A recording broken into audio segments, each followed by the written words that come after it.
வடகிழக்கு பருவமழை தீவிரமடைந்து வரும் நிலையில் சென்னை பள்ளிக்கரணை நாராயணபுரம் ஏரியில் துணை முதலமைச்சர் உதயநிதி ஸ்டாலின் ஆய்வு செய்து வருகிறார்.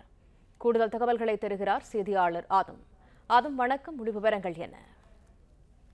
வடகிழக்கு பருவமழையை எதிர்கொள்வதற்காக மேற்கொள்ளப்பட்டு வரும் முன்னெச்சரிக்கை மற்றும் தடுப்பு பணிகளையே துணை முதலமைச்சர் உதயநிதி ஸ்டாலின் 2வது நாளாக தற்போது ஆய்வு மேற்கொண்டிருக்கிறார்.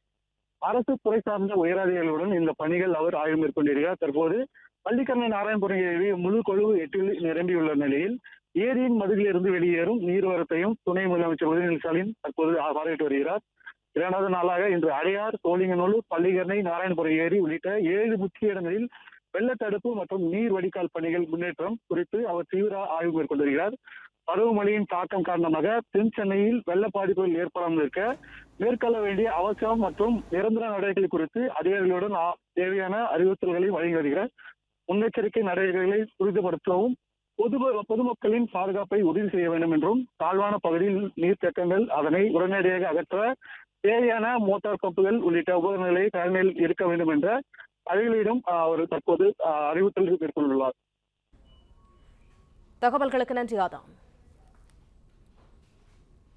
பிளே ஸ்டோர் மற்றும் ஆப் ஸ்டோரில் இருந்து பாலிமர் செயலியை QR கோடு மூலம் பதிவிறக்கம் செய்யுங்கள். செய்திகளை உடனுக்குடன் பெறுங்கள்.